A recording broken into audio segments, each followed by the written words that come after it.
Bismillahirrahmanirrahim. Alhamdulillahi Rabbil Alamin. Wassalatu wassalamu ala asyrafil anbiya wal mursalin wa ala alihi wa sahbihi ajma'in. Rabbi syrah li sadri wa yassir li amri wahlul 'uqdatam min lisani yafqahu qawli. Subhanaka la ilma lana illa ma 'allamtana innaka antal alimul hakim. Yang saya muliakan saudara Irwan, para pendengar yang saya muliakan, kita bertemu sekali lagi dalam rancangan Khazanah Ilmuwan. InsyaAllah pada minggu ini kita akan menyambung perbincangan kita terhadap risalah yang ditulis oleh Syekh Yusuf bin Ismail An-Nabhani yang berjudul Khulasatul Kalam fi Tarjih Dinil Islam, ataupun dalam bahasa Melayunya kesimpulan kalam pada mentarjihkan agama Islam. Seperti yang kita semua maklum, kitab ataupun risalah yang kita baca ini adalah merupakan suatu risalah tentang perbandingan agama. Jadi di dalam risalah ini kita telah membandingkan antara agama Islam dan juga dua agama lain, iaitu agama Yahudi dan juga agama Nasrani. Kita telah sebut pada peringkat awalnya, perbandingan itu tidak memasukkan agama-agama yang selain daripada tiga yang kita sebutkan tadi, kerana agama-agama yang lain itu dianggap tidak padan untuk dijadikan pertimbangan oleh orang-orang yang berakal. Jadi orang-orang yang berakal, kalau dia nak mempertimbangkan agama-agama yang ada, maka agama-agama yang tiga ini sahaja yang boleh dipertimbangkan. Sedangkan agama-agama lain itu amat jauh sekali daripada pertimbangan akal. Kalau kita gunakan akal sebagai pertimbangan, maknanya agama-agama lain itu sudah terkeluar daripada senarai pertimbangan kita pada peringkat awal lagi. Jadi tinggalnya agama Islam dan juga agama Yahudi dan Nasrani. Dan kita telah sebutkan aspek-aspek yang menunjukkan kelebihan-kelebihan agama Islam berbanding dengan dua agama ini. Jadi kita nak sambunglah perbincangan kita daripada perbincangan kita yang minggu lepas. Baik.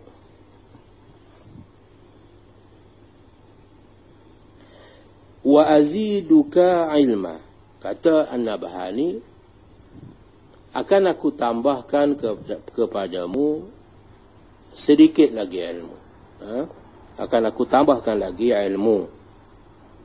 Bi anna ma naqalahu as-sahabatu lit-tabi'in, bahawasanya apa yang disampaikan, apa yang diriwayatkan oleh para sahabat kepada generasi tabi'in, wahum liman ba'dahum, dan kemudian juga pula apa yang diriwayatkan ataupun apa yang disampaikan oleh kaum tabi'in kepada kaum yang datang selepas daripada mereka, yakni tabi'in, generasi yang datang selepas daripada mereka. Hatta wasala ilaina, sehinggalah sampai riwayat itu kepada kita. Min mu'jizatihi sallallahu alaihi wasallam, daripada mu'jizat Nabi kita sallallahu alaihi wasallam, allati mala'at al-kutub, semua riwayat-riwayat yang kita sebutkan tadi memenuhi kitab-kitab, ditulis dalam berbagai-bagai kitab, ditulis oleh berbagai-bagai alim ulama yang tinggal di merata-rata tempat.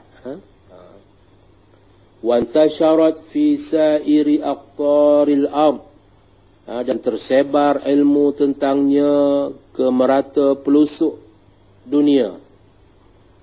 Wa balaghat ulufan kathirah, dan mencapai jumlahnya itu puluhan ribu. Puluhan ribu, bukan satu dua, puluhan ribu. huwa bil ijmali sahihun. Jadi semua riwayat-riwayat itu secara umumnya adalah merupakan riwayat-riwayat yang sahih.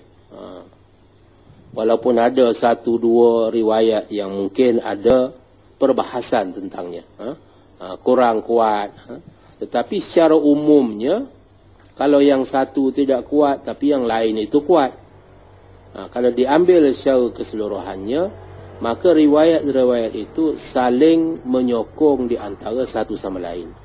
Itu menjadikan riwayat itu secara keseluruhannya adalah merupakan riwayat-riwayat yang sahih, yang tidak boleh dipertikaikan kebenarannya. Waqi'un, yang benar-benar berlaku. La syakka fihi, dan tidak ada keraguan kepada kebenarannya itu. Innal kadhiba mutlaqan huwa fi dinil islami haramun. Bahawa sesungguhnya perbuatan berbohong itu secara mutlak adalah sesuatu yang haram menurut agama Islam. Berbohong untuk tujuan apa sekalipun, secara mutlak adalah merupakan suatu perbuatan yang sangat dikutuk oleh agama Islam. Adalah merupakan suatu perbuatan yang keji di sisi agama Islam. Syadidul hurmah, bukan setakat haram yang biasa, tetapi adalah merupakan suatu pengharaman yang sangat tegas. Perbuatan berbohong itu disebut dalam sebuah hadis sebagai suatu sifat yang menandakan orang yang melakukannya itu adalah seorang yang munafik. Itu bohong. Walau ala ba'dhin nas, walaupun pembohongan itu dilakukan kepada sesetengah manusia. Fil umuril lati la ahammiyati laha, dalam perkara-perkara yang tidak ada kepentingan sangat. Hatta dalam bergurau sekalipun kita dilarang daripada berbohong. Ini kan pula dalam perkara-perkara yang benar, yang memerlukan kita bercakap benar. Jadi begitu sekali agama Islam itu menitik beratkan kepada percakapan ataupun kenyataan yang benar, dan melarang kita daripada berbohong. Waqad waradat al-ahadits as-sahihah al-katsirah. Akan tetapi, dan bahawa sesungguhnya dapat kita temui hadis-hadis yang sahih, yang bilangannya banyak, fin nahyi anhu, dalam soal melarang daripada berbohong ini. Banyak hadis-hadis yang melarang daripada perbuatan berbohong. Wa dhammihi ashaddaz dhamm, dan mencela perbuatan berkenaan dengan celaan yang keras. Bukan celaan yang main-main, celaan yang keras. Wa hadza fil kadhib ala ghairihi sallallahu alaihi wasallam. Dan apa yang kita katakan ini adalah berkaitan dengan pembohongan terhadap orang-orang yang lain daripada Rasulullah sallallahu alaihi wasallam. Ini berbohong kepada manusia biasa. Berbohong kepada manusia biasa pun terdapat celaan-celaan yang sangat keras daripada hadis-hadis Nabi sallallahu alaihi wasallam. Amma al-kadhib alaihi fa inna hurmatahu ashadda min hurmatil kadhib ala ghairihi bikathir. Adapun pembohongan terhadap baginda sallallahu alaihi wasallam, bagaimana dengan orang yang berbohong tentang Nabi sallallahu alaihi wasallam, maka pengharamannya itu tentulah jauh lebih besar, kesalahannya itu jauh lebih berat daripada kesalahan ataupun pembohongan yang biasa. Dalam sebuah hadis Nabi SAW, Nabi sebut, man kadzaba alayya muta'ammidan, barang siapa yang dengan sengaja berbohong tentang aku. Maknanya aku tak kata begini, dia kata aku kata. Aku kata begini, dia kata aku tak kata. Sengaja dia berbohong. Maknanya mereka-reka perkara yang aku tak kata, aku tak suruh, aku tak buat. Dan juga menafikan apa yang aku suruh, aku kata ataupun aku buat. Falyatabawwa maq'adahu minan nar, maka orang itu dia menyediakan sendiri tempat duduk dia di dalam neraka. Maknanya dia sudah menempah awal-awal lagi tempat duduknya di dalam neraka. Wa huwa min akbaril kabair, dan ia adalah di antara dosa-dosa yang paling besar. Al-manhiyu anha, yang dilarang kita daripada melakukannya. Asyaddan nahi, dengan larangan yang tegas. Kama warada fil ahadithis sahihah, sebagaimana yang kita boleh temui di dalam banyak hadis-hadis yang sahih. Ini nak tambah daripada perbincangan kita yang lepas tentang kekuatan tariq ataupun kekuatan jalan yang membawa kepada kita kepada agama Islam itu sendiri, dibandingkan dengan jalan ataupun tariq yang menyampaikan orang Kristian kepada agama mereka, ataupun yang menyampaikan orang Yahudi kepada agama mereka. Jadi jalan-jalan itu penuh dengan perkara-perkara yang meragukan.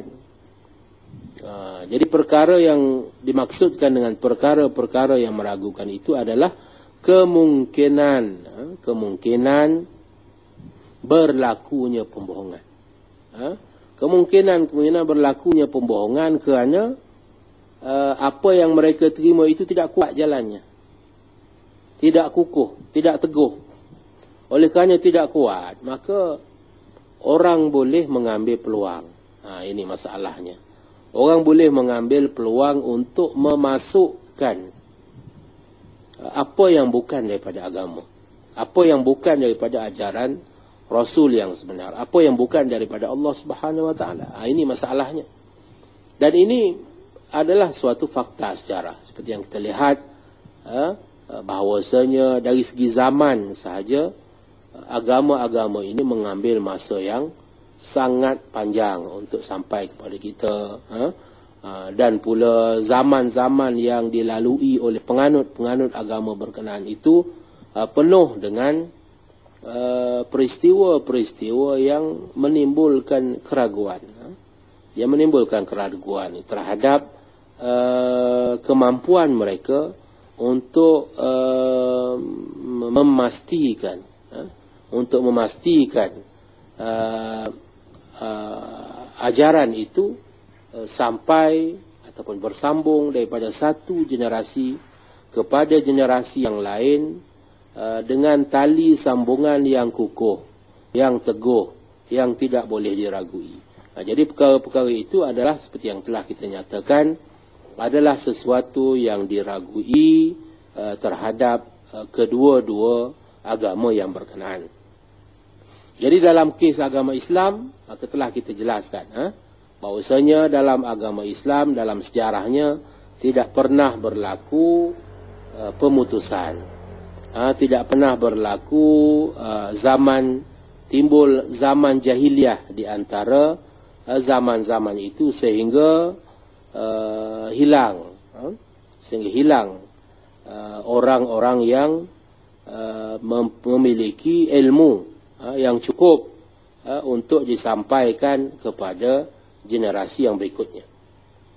Dan ditambah pula dalam agama Islam peringatan yang amat keras, yang amat tegas tentang persoalan berbohong terhadap Rasulullah sallallahu alaihi wasallam.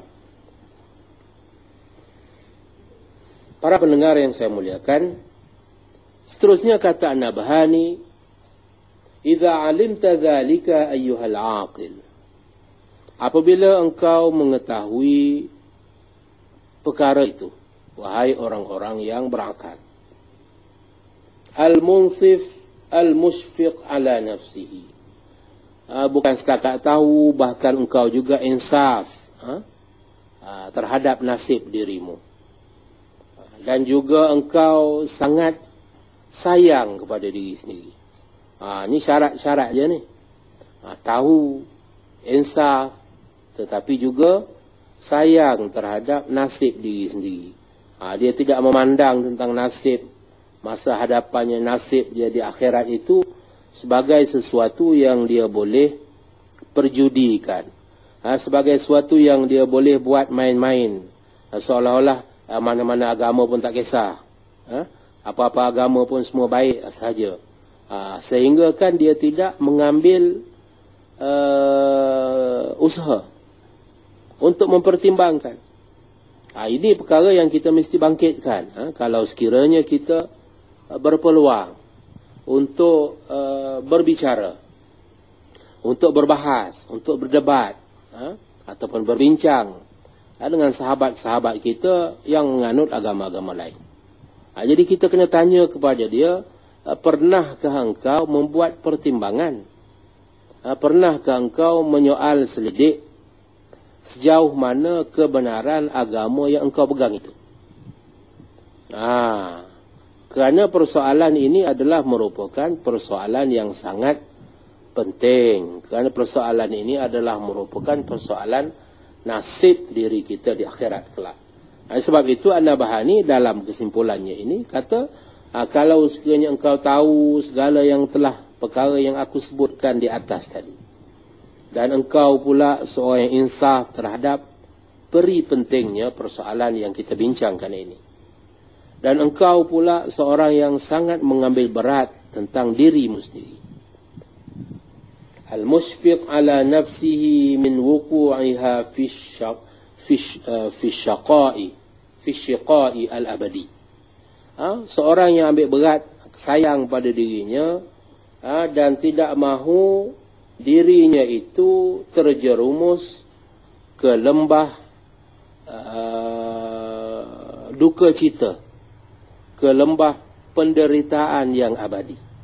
Ini bukan penderitaan yang main-main.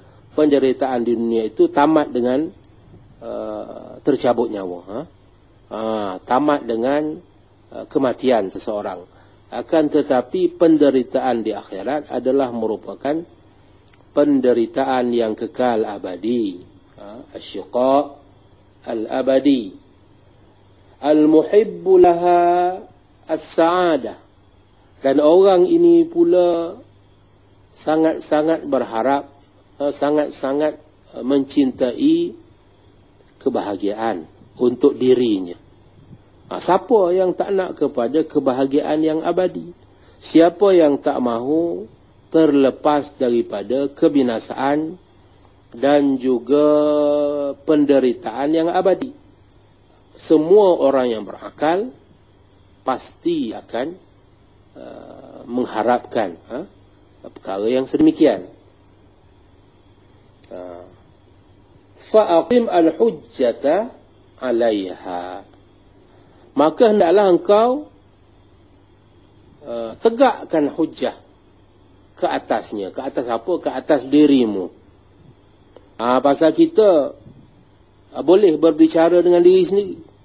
Ini suatu sifat diri kita ni yang istimewa. Diri kita ini kita boleh berbahas dengan dia. Kita boleh berbahas dengan dia, kita boleh berhujah dengan dia, kita boleh bersoal jawab dengan dia. Dan jawapan yang dia akan berikan kepada kita adalah jawapan yang benar. Kerana kita tak boleh nak berbohong kepada diri kita sendiri. Jawapan yang diberikan oleh diri kita terhadap persoalan yang kita bangkitkan adalah jawapan yang kita tidak boleh bohongi. Kepada orang lain kita boleh berbohong. Dengan lidah kita boleh berbohong. Akan tetapi pada diri kita sendiri, kita tidak boleh berbohong. Jadi kepada diri kita itulah An-Nabhani meminta kita mengemukakan hujjah. Wa qul laha, dan engkau katakan kepadanya, ya nafsu, wahai diri, wahai diri, at-tariqul ladzi wasalat ilaika minhu, jalan yang melaluinya sampai kepadamu, mu'jizatul Masih alaihi salam, jalan yang kepadamu sampai melaluinya mukjizat Nabi Isa al-Masih alaihi salam, wa kitabuhul Injil, dan melaluinya pula sampai kitab Injil, wa ahkamu dinihi, dan melaluinya juga sampai kepadamu hukum hakam agamanya, wat-tariqul ladzi wasalatka minhu mu'jizatu Musa, dan jalan-jalan yang melaluinya sampai kepadamu mukjizat Nabi Musa alaihi salam, wa kitabuhu Taurat, dan kitabnya yang dinamakan Taurat itu, wa ahkamu dinihi, dan hukum hakam yang diamalkan dalam agama itu. Kilahuma tariqun dha'ifun, kedua-dua jalan itu, tidak kira jalan agama Kristian ataupun jalan agama Yahudi, kedua-duanya jalan itu adalah jalan yang dhaif, seperti yang kita sebut sebelum ini. Jalan yang dhaif maknanya terlalu banyak kelemahan-kelemahannya, sehingga sukar untuk kita mencapai keyakinan terhadap periwayatannya itu. Muhtamilun li'adami sihah, yang terkandung padanya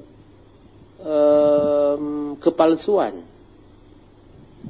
Oleh kerana jalan itu sangat lemah, maka ruang-ruang untuk dimasuki oleh kepalsuan ataupun riwayat-riwayat yang tidak sah itu amat besar.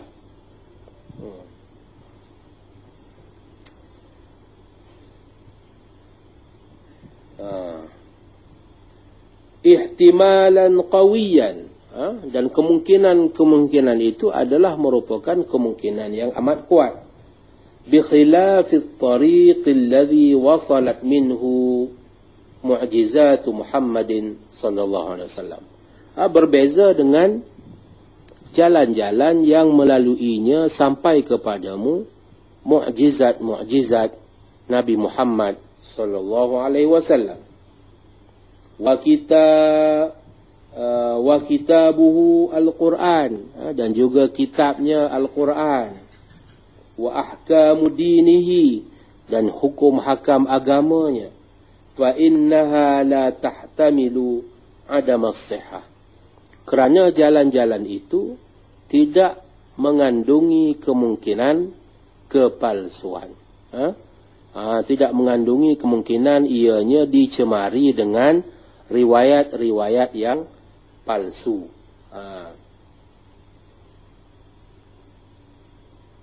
Lianna mu'zamaha wala siyama al-Quran, kerana kebanyakan, sebahagian besar daripada riwayat-riwayatnya. Riwayat ni banyak, kita jangan samakan semua. Contoh kita ambil adalah Al-Quran. Ini Al-Quran, kitab Al-Quran. Wala siyama Al-Quran naqalaha jamahirul ulama an jamahir al-ulama. Jadi Al-Quran itu dia bukan macam kitab Injil, dia bukan macam kitab Taurat. Al-Quran itu dinukilkan, diriwayatkan daripada satu golongan jumhur, bukan seorang dua, ni puluhan ribu, ratusan ribu para alim ulama, yang disampaikan kepada ratusan ribu pula alim ulama yang lain. Kalau sekarang jumlahnya sudah jadi jutaan, mungkin bilion.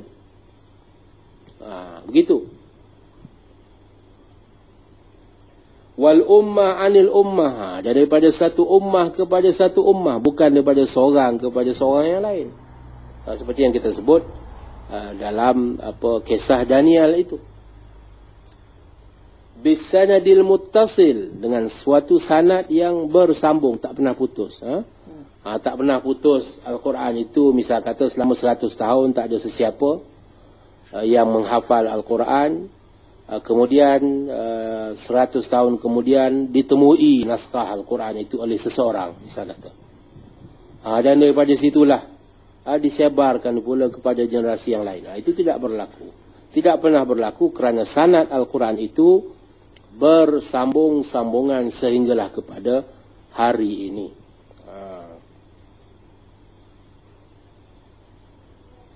Wattawatur alladhi yufidul yaqin. Dengan sanad yang bersambung, kemudian dengan tawatur, maknanya dengan jumlah yang ramai, sehingga jumlah itu hanya memberikan kepada kita satu kesimpulan, iaitu yakin. Kalau kita tidak yakin dengan riwayat yang dibuat secara mutawatir, maka sebahagian besar daripada ilmu yang ada pada hari ini juga terpaksa kita tolak. Sebahagian besar daripada ilmu yang sampai kepada kita itu adalah daripada jalan mutawatir. Seperti yang kita pernah sebutkan pada awal-awal perbincangan dahulu. Contohnya, apa yang kita ketahui tentang fakta-fakta sejarah yang lampau. Contohnya tentang wujudnya seorang raja yang bernama Iskandar Zulkarnain, wujudnya nabi-nabi seperti Nabi Musa, Nabi Isa, wujudnya nama-nama tempat yang sudah tiada lagi pada hari ini. Jadi semua perkara itu, nama-nama itu diriwayatkan dan sampai kepada kita secara mutawatir, sehingga tidak timbul sebarang keraguan kepada kita. Tidak timbul sebarang keraguan kepada kita terhadap kebenaran perkhabaran itu. Jadi at-tawatur yufidu al-yaqin. Perkhabaran yang disampaikan secara mutawatir itu memberi keyakinan, mendatangkan keyakinan terhadap kebenarannya. Jadi itulah sifat Al-Quran. Quran itu sifatnya mutawatir, dan kitab-kitab yang lain tidak memiliki sifat sedemikian. Wala kadzalika mu'jizatul Masih, dan tidak juga dengan mukjizat Al-Masih. Yang kita tahu mukjizat Al-Masih itu bukannya sampai dengan jalan mutawatir. Wa Musa alaihi wassalam, juga mukjizat Nabi Musa alaihi wassalam, itu bukan datang dengan cara mutawatir. Wa kitabahuma, dan tidak juga kitab-kitab mereka. Wa ahkamu dinaihima, dan tidak juga hukum hakam yang diamalkan oleh dalam agama mereka.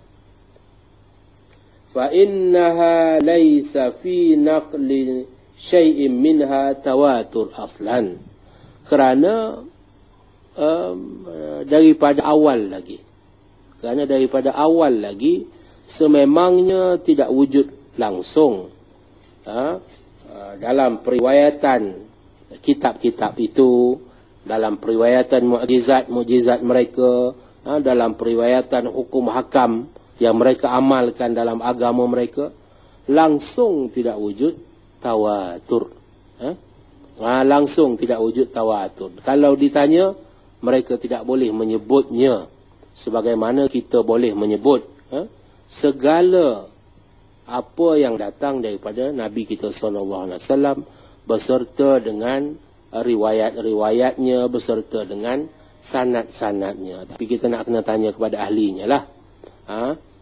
Kita nak kena rujuk kepada ahlinya lah, yang boleh tunjukkan kepada kita di mana riwayat-riwayat ini tersimpan dan tercatat.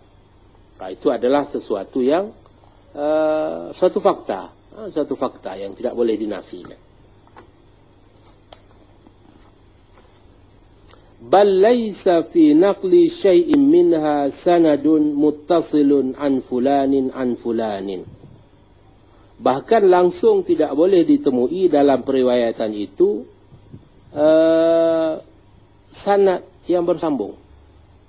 Yang boleh mereka sebut, ini riwayat daripada orang ini kepada si fulan ini kepada si fulan ini sampailah kepada Nabi Musa ataupun sampailah kepada Nabi Isa. Tak boleh. Mereka tidak boleh sekali-kali menyebutkannya dengan sanad yang bersambung. Tiba-tiba aja mereka menyatakan ini ajaran Nabi Musa, ini ajaran Nabi Isa. Jadi kalau ditanya bagaimana kamu tahu ini adalah ajaran Nabi Musa, boleh tunjukkan kepada kami silsilahnya. Itu pasti mereka tidak mampu menunjukkannya. Ini sesuatu yang kita boleh uji. Sesuatu kita boleh uji dan kita boleh tanya kepada mereka. Sedangkan dalam agama kita, segala-galanya. Kalau misal kata, kita katakan Nabi SAW melakukan wuduk begini dan begini, maka kita boleh nyatakan bahawasanya yang ini, pandangan ini adalah berdasarkan kepada suatu hadis yang diriwayatkan oleh si fulan dari si fulan dari si fulan, sampailah kepada sahabat sekian, dan sahabat itu meriwayatkannya daripada Rasulullah SAW. Itu dalam soal-soal yang kecil, apatah lagi dalam soal-soal yang besar, soal yang berkaitan dengan rukun Islam, soal yang berkaitan dengan rukun iman, soal yang berkaitan dengan asas-asas agama. Segala-galanya itu adalah memiliki sanad yang bersambung dan tidak pernah putus. Kenapa? Lituliz zamani wa kathrati adadil jahiliyatil ammah. Kerana dengan sebab panjangnya zaman seperti yang kita sebut sebelum ini, dan dengan sebab banyaknya zaman jahiliyah, bertindan-tindan, bukan sekali dua berlaku zaman jahiliyah.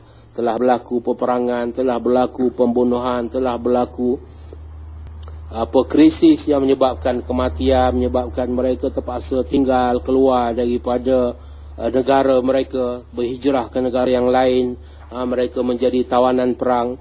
Jadi semua peristiwa-peristiwa ini telah menyebabkan timbulnya zaman jahiliyah yang menyeluruh. Al-jahiliyat al-ammah, menyeluruh, merata. Sekolah telah tutup, pusat-pusat pengajian telah tutup, pusat rumah-rumah ibadat telah dimusnahkan, kitab-kitab terbakar. Maka pada masa itu jahiliyah lah yang menguasai. Allati qata'at bainana wa bainahuma al-ittisal, sehingga terputuslah hubungan di antara kita pada hari ini dengan mereka. Jadi terputus. Bila terputus, yang tukang sambung tu siapa? Yang tukang sambung tu dia dengar daripada mana? Pastilah dia jumpa di sana sini. Tapi yang dia jumpa itu mungkin tertulis di sana sini, yang dia sendiri tidak boleh nak pastikan yang tertulis itu benar atau tidak, kerana sanadnya sudah terputus. Maka dengan itu timbullah banyak sekali keraguan terhadap apa yang mereka riwayatkan. InsyaAllah kita akan sambung perbincangan kita tentang perkara ini pada perjumpaan kita yang akan datang. Aqulu qawli hadha wa astaghfirullahal azim li wa lakum. Wassalamu alaikum warahmatullahi ta'ala wabarakatuh.